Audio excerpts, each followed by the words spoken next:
Welcome to 360 Tamil. CID season 2ல ஒவ்வொரு எபிசோடோட கதையா நம்ம பார்த்துட்டு இருக்கோம்ல, அந்த மாதிரி ஒரு சூப்பரான எபிசோடோட கதையை பத்தி தான் இந்த வீடியோல நம்ம பார்க்க போறோம். இந்த எபிசோடோட பிளாட்டை நான் முதல்ல சொல்றேன், அதை முதல்ல கேளுங்க. ஆக்சுவலா ஒரு பெரிய காலேஜ் இருக்கு. அந்த காலேஜோட ஓனர் இருக்கார்ல, அவரோட ரூம்ல மர்மமான முறையில கொல்லப்பட்டிருக்காரு.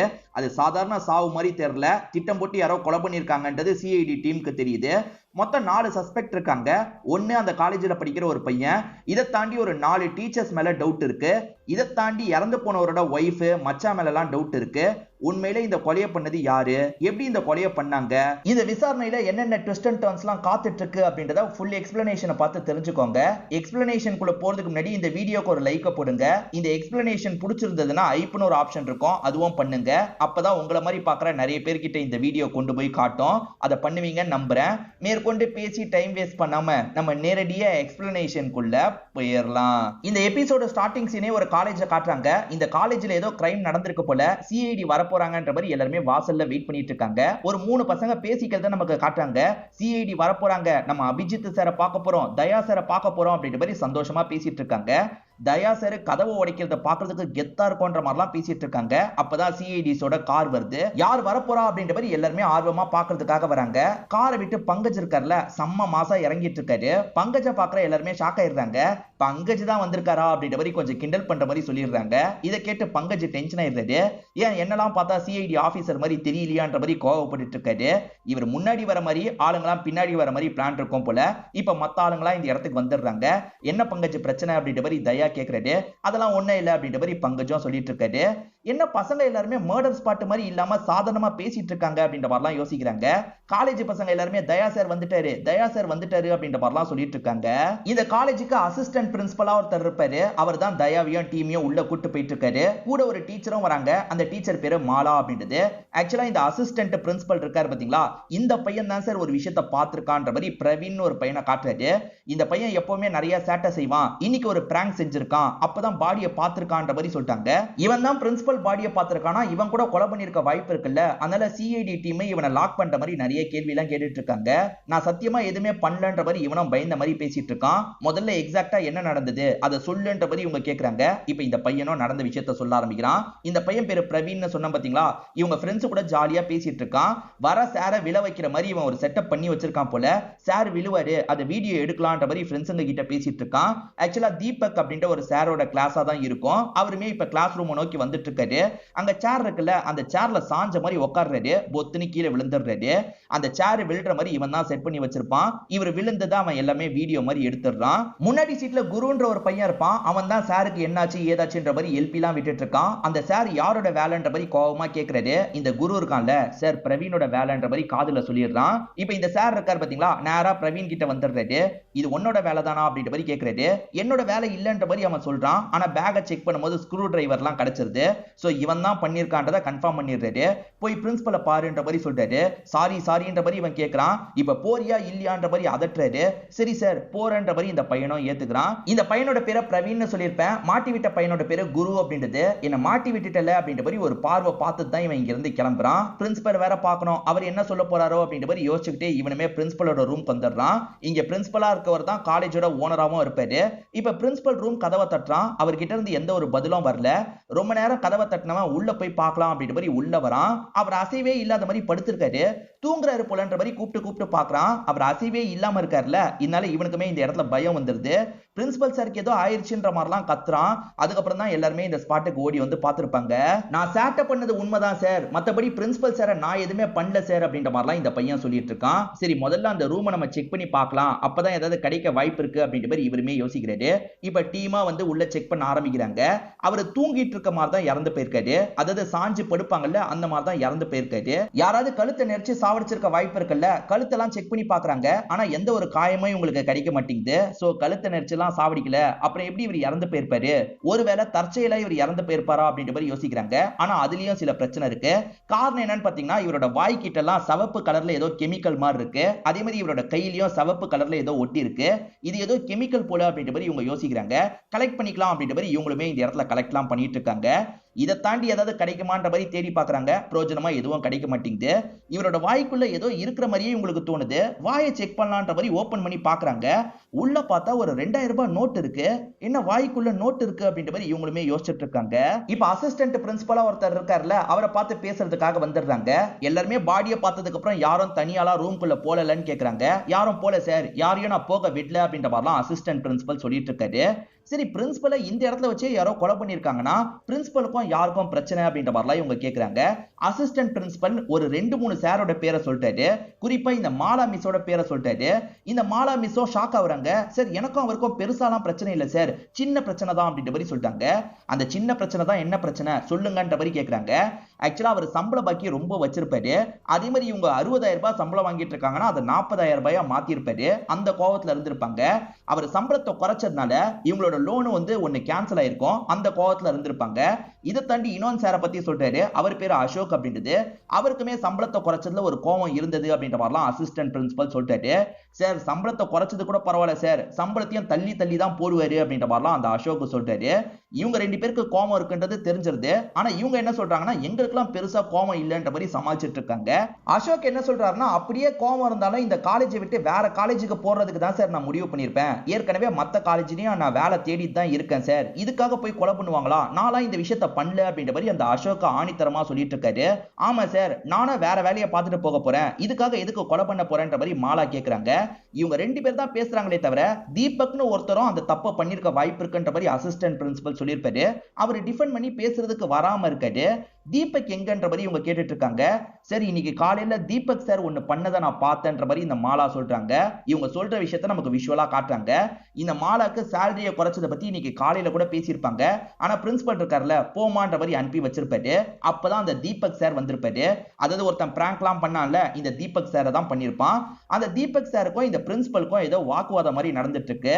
இந்த தீபக்கை பொறுத்த வரைக்கும் தீசிஸ்லாம் பண்ணி நிறைய டாக்குமெண்ட் வச்சிருப்பாரு. இந்த காலேஜ்ல சேர்றதுக்கு அந்த டாக்குமெண்ட்டை தந்திருப்பாரு. ஆனா இந்த காலேஜ் பசங்க ரொம்ப சேட்டை செய்றாங்க, இதுக்கப்புறம் இந்த வேலையை பார்க்க முடியாதுன்னு சொல்லிட்டாரு. அப்படிலாம் நீங்க பாதியில விட்டுட்டு போக முடியாது. அப்படி விட்டுட்டு போறீங்கன்னா உங்களோட தீசிஸ் எல்லாம் தர முடியாது, அது என்கிட்டயே தான் இருக்கும். நீங்க குறைஞ்சது இன்னும் 6 மாசம் வேலை பார்த்தா தான் தருவன்ற மாதிரி பிரின்சிபல் சொல்லிட்டாரு. அது விஷயமா அடிக்கடி தீபக் பிரின்சிபல் கிட்ட சண்டைலாம் போட்டிருப்பாரு போல. இதெல்லாம் வெளியே இருந்து இந்த மாலா கவனிச்சிருப்பாங்க. அதெல்லாம் சரி, அந்த தீபக் எங்கன்ற மாதிரி இங்க இருக்க சிஐடி டீமை சேர்ந்தவங்க கேக்குறாங்க. சிஐடி டீமை சேர்ந்தவங்களும் தேடலான்னு பார்த்தா அந்த தீபக் எங்க போனாருன்றதே தெரியல. சார், தீபக் மிஸ் ஆகுறாரு சார், நடுவுல காணாம போயிட்டாரு, நாங்களும் கவனிக்காம விட்டுட்டோன்ற மாதிரி இவங்க சொல்றாங்க. அது எப்படி கவனிக்காம விடுவீங்க? நாங்க வரதுக்குள்ள அவர் வீட்டுக்கே போயிட்டாரா? கவனமா இருந்திருக்க வேணாமா அப்படின்ற மாதிரி இவங்க பயங்கரமா கோவப்பட்டு இருக்காங்க. அவர் மிஸ் ஆகுறதுனால அவர் மேலே இவங்களுக்கு ஹெவியா டவுட் வருது. இப்ப தீபக்கோட ஒய்ஃபை நமக்கு காட்டுறாங்க. அந்த தீபக்கை விட்டு பிரியறதுக்கான லீகல் ப்ராசஸ்லாம் இவங்க பண்ணிட்டு இருக்காங்க போல. அது விஷயமா ஒரு லாயர் கிட்ட பேசிட்டு இருக்காங்க. அப்ப சிஐடி டீமை சேர்ந்தவங்க இந்த இடத்துக்கு வராங்க. தீபக் உங்க ஹஸ்பண்ட் தானேன்ற மாதிரி கேக்குறாங்க. ஆமான்ற மாதிரி இவங்களுமே சொல்றாங்க. எதுக்காக அவரை பத்தி கேக்குறீங்கன்ற மாதிரி கேக்குறாங்க. உங்க ஹஸ்பண்ட் கொலை பண்ணிருக்க வாய்ப்பு இருக்குன்னு நாங்க சந்தேகப்படுறோம். பிரின்சிபலுக்கும் அவருக்கும் நடுவுல பிரச்சனை போச்சாமே, நீங்க என்ன நினைக்கிறீங்க அப்படின்ற மாதிரிலாம் கேக்குறாங்க. சார், அடிக்கடி பிரின்சிபலை பத்தி என்கிட்ட கோவமாலாம் பேசுவாரு சார். என்னைக்காவது அந்த பிரின்சிபலை கழுத்தை நெரிச்சு சாவடிக்க போறேன்ற மாதிரிலாம் என்கிட்ட சொல்லியிருக்காரு. நீங்க சொல்றதை வச்சு பார்த்தா என்கிட்ட சொன்னதை அவர் செஞ்சுட்டாரு போல அப்படின்ற மாதிரி இவங்க சிரிக்கலாம் ஆரம்பிக்கிறாங்க. உங்க ஹஸ்பண்ட் கொலை பண்ணியிருக்காருன்னு சொல்றோம், சிரிக்கிறீங்க அப்படின்ற மாதிரி இவங்க கேக்குறாங்க. சார், ஹஸ்பண்ட்லாம் கிடையாது, அவர் எக்ஸ் ஹஸ்பண்டா மாறிட்டாரு. ஏன்னா லீகல் ப்ராசஸ்லாம் ஆல்மோஸ்ட் முடிஞ்சிருச்சு சார். நாங்க கடைசி 2-3 மாசமா பெருசா பேச்சுவார்த்தை கூட வச்சுக்கிறது இல்ல அப்படின்ற மாதிரிலாம் இந்த ஒய்ஃப் சொல்றாங்க. ஓஹோ, அதுதான் விஷயமா அப்படின்ற மாதிரி இவங்களுமே இங்க இருந்து கிளம்ப ஆரம்பிக்கிறாங்க.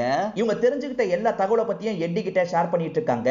என்ன சொல்றாங்கன்னா, மொத்தம் 4 பேர் மேல டவுட் இருக்கு சார். மாலான்ற ஒரு டீச்சர் மேல, அதே மாதிரி தீபக்னு ஒரு சார் மேல, அசோக்ன்ற ஒரு சார் மேல, இதை தாண்டி பிரவீன்ன்ற ஒரு ஸ்டூடெண்ட் மேல அப்படின்ற மாதிரி இவங்க விஷயத்த சொல்றாங்க.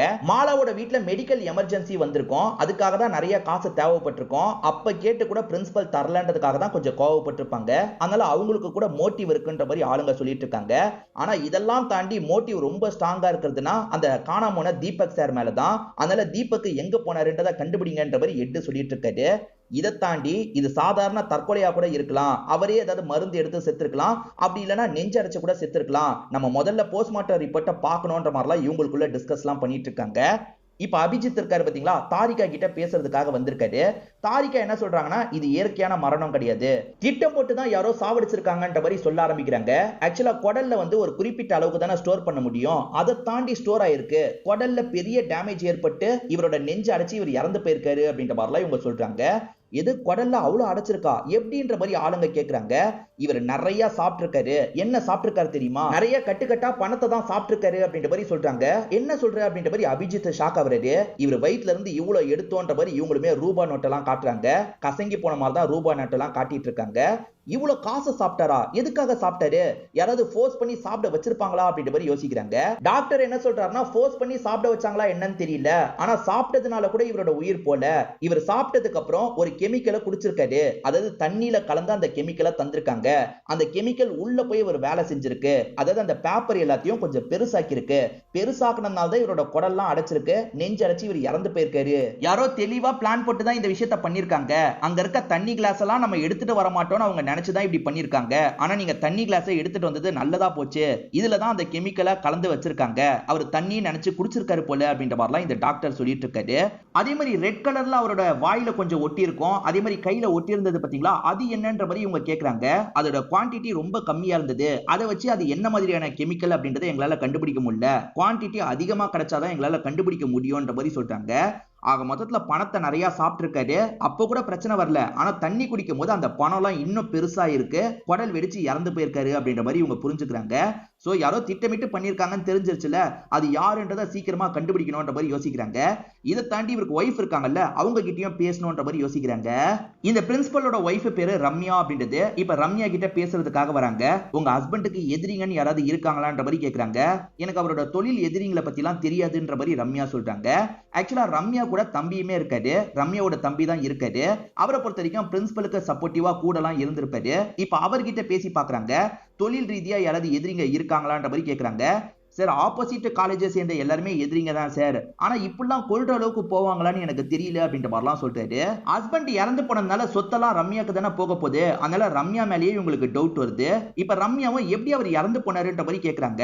அவர் பணத்தை நிறைய சாப்பிட்டிருக்காரு, அதனால தான் இறந்து போயிருக்காருன்ற மாதிரி சொல்லிட்டாங்க. முதல்ல பணத்தை எப்படி சாப்பிட்டாருன்றது எங்களுக்கு புரிய மாட்டேங்குதுன்னு சொல்லிட்டாங்க. சார் அவருக்கு ஒரு ப்ராப்ளம் இருக்குன்ற மாதிரி இந்த ரம்யா சொல்றாங்க. அது என்னன்னு பாத்தீங்கன்னா பசி கொஞ்சம் அதிகமா வந்ததுன்னு வச்சுக்கோங்களேன். பக்கத்துல இருக்க பேப்பரை அவர் சட்டுன்னு எடுத்து சாப்பிட்டுருவாரு. அதனால தான் முக்கியமான ஃபைல் எல்லாம் எப்பவுமே கையில வச்சுக்க மாட்டாரு சார். வெறுங்கையோட தான் போவாருன்ற மாதிரிலாம் சொல்றாங்க. இப்படி ஒரு ப்ராப்ளமா அப்படின்ற மாதிரி சிஐடி டீமை சேர்ந்தவங்க ஆச்சரியப்படுறாங்க. ஆமா சார், இது ரொம்ப ரேரா வரக்கூடிய ப்ராப்ளமா, டாக்டரோட ரிப்போர்ட் எல்லாம் பாருங்கன்ற மாதிரி காட்டுறாங்க. சோ அந்த மாதிரி ப்ராப்ளம் இருக்கிறத இவங்க டீம்ல இருக்க டாக்டருமே கன்ஃபார்ம் பண்ணிடுறாங்க. சோ அவருக்கு பேப்பர் சாப்பிடுற பழக்கம் இருக்கு. அப்ப அவர் ரூபா நோட்டை எடுத்து சாப்பிட்டிருக்காரு. பசி ரொம்ப அதிகமாயி தான் ரூபா நோட்டை எடுத்து சாப்பிட்டிருக்காரு. இவரை பத்தி நல்லா தெரிஞ்ச எவனோ ஒருத்தன் தான் போட்டு தள்ளியிருக்கான். யாருன்றதை கண்டுபிடிக்கணும் அப்படின்ற மாதிரிலாம் இவங்க யோசிக்கிறாங்க. இப்ப சிசிடிவி ஃபுட்டேஜ் எல்லாம் செக் பண்ணும் போது ஒரு விஷயத்தை பார்த்து இவங்க ஷாக் ஆயிடுறாங்க. ஆக்சுவலா அந்த பிரின்சிபல் இருக்காரு பாத்தீங்களா, கையில ஒரு சூட் கேஸோட வராரு. ஒய்ஃப் மேக்ஸிமம் ஒரு சூட் கேஸ் எல்லாம் கொண்டு போக மாட்டாரு, வெறுங்கையோட தான் போவாருன்ற மாதிரி சொல்லியிருப்பாங்க. ஆனா சூட் கேஸோட வராரு. ஆனா இவங்களுக்கு ரூம்ல சூட் கேஸ் கிடைச்சிருக்காது. என்னவா இருக்கும் அப்படின்ற மாதிரி இவங்க யோசிக்கிறாங்க. ஒருவேளை இப்ப கூட அந்த சூட் கேஸ் காலேஜ்ல தான் எங்கேயாவது இருக்க வாய்ப்பு இருக்கு, நீங்க போய் தேடி பாருங்க அப்படின்ற மாதிரி ஏசிபி சொல்லிட்டாரு. சரின்ற மாதிரி இவங்க ஏத்துக்கிறாங்க. இப்ப நைட்டு நிறைய இவங்க காலேஜுக்குள்ள வந்துடுறாங்க. ஆளாளுக்கு பிரிஞ்சு தேடலான்ற மாதிரி ஒவ்வொரு பக்கம் போய் தேட ஆரம்பிக்கிறாங்க. பங்கஜ் தேடி வந்துட்டு இருக்காரு பாத்தீங்களா, அப்ப லாக்கரை ஒரு மர்ம நபர் ஓபன் பண்ணிட்டு இருக்கான். பங்கஜ் பார்த்து பேய் பேய்ன்ற மாதிரிலாம் பயப்படுறாரு. அப்ப தயாவும் பூர்வியும் சேர்ந்த மாதிரி அந்த இடத்துக்கு ஓடி வந்துடுறாங்க. அந்த மர்ம நபரை லாக் பண்ணிடுறாங்க. பங்கஜ் பேய்லாம் கிடையாது, எவனோ ஒருத்தன் அப்படின்ற மாதிரிலாம் தயா சொல்லிட்டாரு. இப்ப மாஸ்க ஓபன் பண்றாங்க. தீபக்னு ஒரு சார் மிஸ் ஆனாரு பாத்தீங்களா, அந்த தீபக் இங்கதான் இருக்காரு. உன்னை வெளியே தேடிட்டு இருந்தா நீ இங்கதான் இருக்கியா, எப்படா திரும்பி உள்ள வந்தன்ற மாதிரிலாம் கேக்குறாங்க. சார் நான் முதல்ல வெளியே போல சார், இங்கதான் மறைஞ்சிருந்தேன். நைட் எனக்கு தேவையானதை எடுத்துட்டு போயிடலாம்னு நினைச்சேன்ற மாதிரி சொல்லிட்டாரு. ஆக்சுவலா இவர் ஒரு ப்ராஜெக்ட் பண்ணிட்டு இருக்காரு. அதுக்கான ஃபைல் வந்து கொஞ்சம் மதிப்பு மிக்கதா இருக்கும்.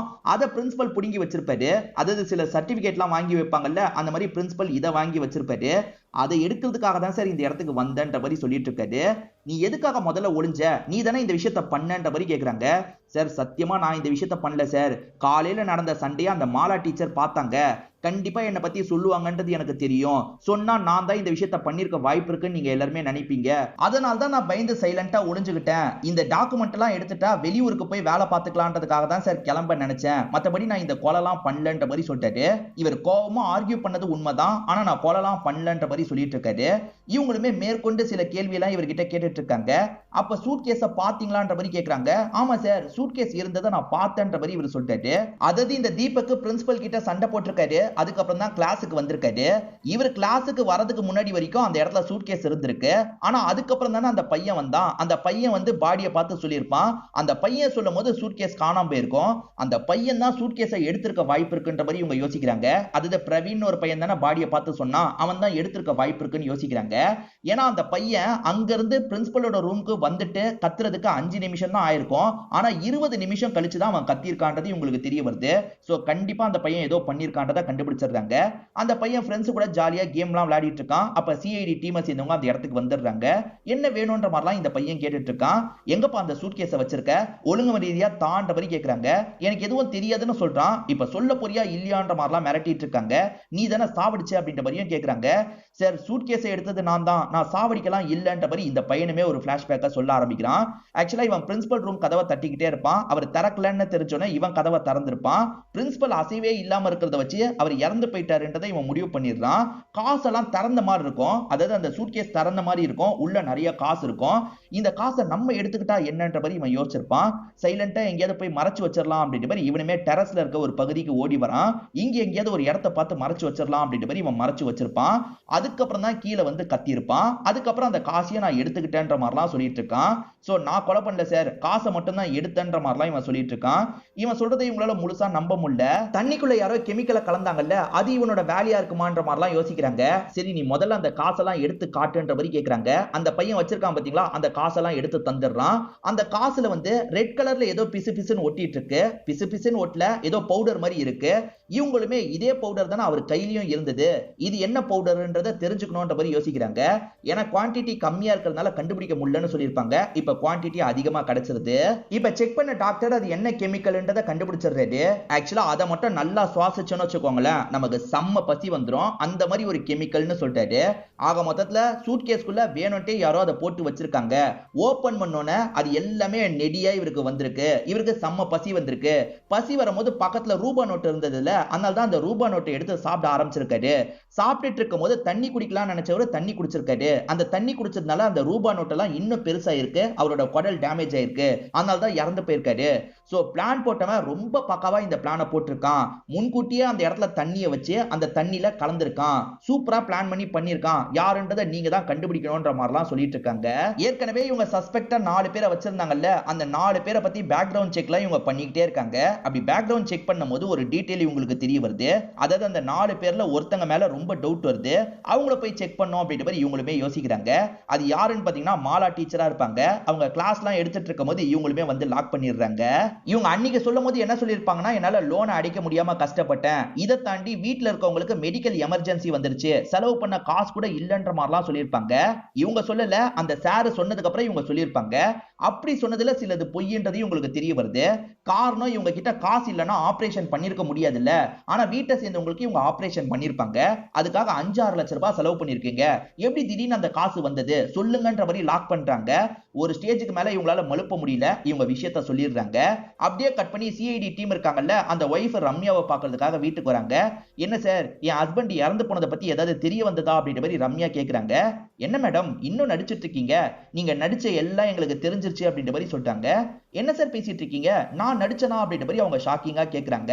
நீங்க நடிச்சீங்களா என்னன்னு எங்களுக்கு தெரியாது, கண்டிப்பா உங்க தம்பி நடிச்சாருன்றது எங்களுக்கு தெரிஞ்சிருச்சு அப்படின்ற மாதிரி அபிஜித் சொல்லிட்டு இருக்காரு. என்ன சார் பேசுறீங்க, என் தம்பி அப்படிலாம் பண்ணிருக்க மாட்டான்ற மாதிரி இவங்க சொல்றாங்க. ஆனா தம்பி திருன்னு முழிச்சிட்டு இருக்காரு. ஆக்சுவலா இந்த தம்பி தான் அந்த மாலா டீச்சருக்கு காசெல்லாம் தந்திருக்காரு. நம்மள கண்டுபிடிச்சிட்டாங்கன்னு தம்பிக்கு தெரிஞ்சிருச்சுல்ல, தம்பி மறைச்சு வச்சிருக்க கன் எடுத்துறாரு. அக்காவை பாயிண்ட் பண்றாரு. என் அக்காவை ஷூட் பண்ணிடுவேன், ஒழுங்கா இங்க இருந்து விலகி போங்கன்ற மாதிரிலாம் மிரட்டிட்டு இருக்காரு. இவங்களுமே ஷூட் பண்ணிட்டா பிரச்சனைன்ற மாதிரி கொஞ்சம் தள்ளி போயிடுறாங்க. அப்ப அபிஜித் இருக்கார்ல, பூர்விக்கு சிக்னல் கொடுக்குறாரு. பூர்வி சைலண்டா இங்க இருந்து நகர்ந்து போயிடுறாங்க. பின் வழியா வந்து இவன் அட்டாக் பண்ணலான்ற மாதிரி பின்னாடி ரெடியா இருக்காங்க. இப்ப இந்த சைடுல இருந்து அபிஜித் ஒரு ரியாக்ஷன் கொடுக்குறாரு. புரிஞ்சுக்கிட்ட பூர்வி இருக்காங்கல்ல, பக்கத்துல அட்டாக் பண்றதுக்காக வராங்க. அவன் டைவர்ட் ஆகும்போது இவருமே கையில ஷூட் பண்ணிடுறாரு. ஒரு வழியா அவனை இந்த இடத்துல புடிச்சிடுறாங்க. ஆனா ரம்யாவால இந்த விஷயத்தை நம்ப முடியல. அட பாவி, நீ தான் என்னோட ஹஸ்பண்ட சாவடிச்சியா, ஏன்டா இப்படி பண்ண அப்படின்ற மாதிரிலாம் தம்பி மேல கோவப்பட்டு இருக்காங்க. தம்பி தான் இந்த விஷயத்த பண்ணிருக்கான், அக்காக்கு சம்பந்தம் இல்லன்றது உங்களுக்கு தெரிஞ்சிருது. இப்ப தம்பியை உட்கார வச்சிடுறாங்க. அதே மாதிரி மாலா டீச்சரை இந்த இடத்துல உட்கார வச்சிடுறாங்க. எதுக்காக இந்த விஷயத்த பண்ண அப்படின்ற மாதிரி தம்பி கிட்ட கேக்குறாங்க. தம்பியும் காரணத்தை சொல்றான். ஆக்சுவலா அந்த மாமாக்கு எடுபுடி மாதிரி இவன் இருக்கான் பாத்தீங்களா, அவர் எப்பவுமே இவனை மதிக்கவே மாட்டாரு. இவன் ஒரு ஐடியா சொல்றானா அதை அதை காது கொடுத்து கேட்க கூட மாட்டாரு. அடுத்தடுத்து காலேஜ் கட்டுற மாதிரி அவர் பிளான் வச்சிருப்பாரு. அந்த காலேஜையாவது பாத்துக்கிற வேலையை எனக்கு தாங்க அப்படின்ற மாதிரிலாம் இவன் கேட்டிருப்பான். அதெல்லாம் உன்னால முடியாது, நீ எனக்கு எடுபடியா இருக்கதான் லாய்க்குன்ற மாதிரி மட்டம் தட்டுற மாதிரிலாம் பேசியிருப்பாரு. சமயம் பார்த்து இந்த மாமாவோட கதையை முடிக்கணும், அதுக்கப்புறம் அக்கா கிட்ட சொத்தெல்லாம் வந்துரும், நம்ம ராஜா மாதிரி இருக்கலாம் அப்படின்ற மாதிரி இவருமே கணக்கெல்லாம் பண்ணிருப்பாரு. அதுக்கான சமயம் பார்த்துட்டு இருக்கும் போதுதான் இந்த டீச்சர் அறிமுகமாயிருப்பாங்க.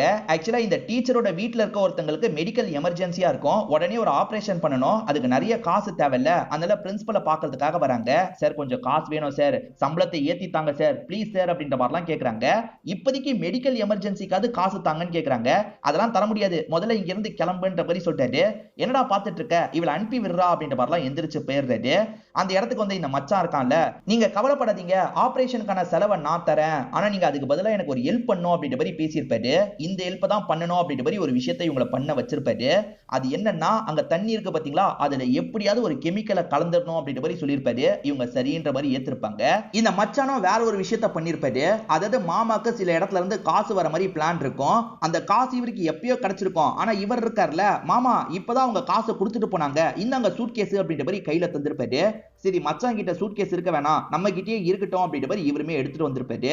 அந்த சூட்கேஸை ஓபன் பண்ணா நெடி வர மாதிரி இவன் செட் பண்ணி வச்சிருப்பான். அந்த கெமிக்கலோட நெடி வர மாதிரி செட் பண்ணிருப்பான்.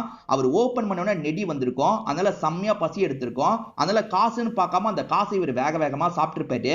ஏற்கனவே தண்ணியில கலந்து வச்சிட்டாங்கல்ல, அந்த தண்ணி எடுத்து குடிச்சிருப்பாரு. அதனால தான் அந்த இடத்துல அவரோட உயிர் போயிருக்கும். பிளான் பண்ணி அவன் பண்ணிருக்கான் அப்படின்றது தெரிய வருது. உங்களுக்கு உள்ள போற கேப் கிடைச்சதுன்னா அந்த தண்ணி கிளாஸ் அதே மாதிரி அந்த கெமிக்கலை எடுத்துருங்கன்ற மாதிரி இவன் ஏற்கனவே இந்த லேடி கிட்ட சொல்லியிருப்பான். இந்த லேடிக்கு உள்ள போற வாய்ப்பே கிடைச்சிருக்காது. சரி சிஐடி அந்த தண்ணியெல்லாம் கலெக்ட் பண்ண மாட்டாங்கன்ற மாதிரி இவன் யோசிச்சிருப்பான். ஆனா சிஐடி தண்ணியை கலெக்ட் பண்ணிருப்பாங்க, அந்த கெமிக்கலை பத்தியும் தெரிய வந்திருக்கும். சோ எப்படி நடந்தது அப்படின்றத சிஐடி கண்டுபிடிச்சிட்டாங்க. நீங்க பண்ண தப்புக்கான தண்டனை உங்களுக்கு கிடைக்கும்ன்ற மாதிரி எட்டு சொல்றாரு. இதோடயே இந்த எபிசோடு கதையை முடிச்சிடுறாங்க. இந்த எபிசோட்ல வந்த ட்விஸ்ட் அண்ட் டர்ன்ஸ்லாம் கண்டிப்பா உங்களுக்கு பிடிச்சிருக்கும் நம்புறேன். இந்த வீடியோ உங்களுக்கு பிடிச்சிருந்ததுன்னா லைக் பண்ணுங்க, கமெண்ட் பண்ணுங்க, மறக்காம 360 தமிழ் சேனலை சப்ஸ்கிரைப் பண்ணுங்க. தொடர்ச்சியா இந்த மாதிரி வீடியோக்கள் வந்துகிட்டே தான் இருக்கும்.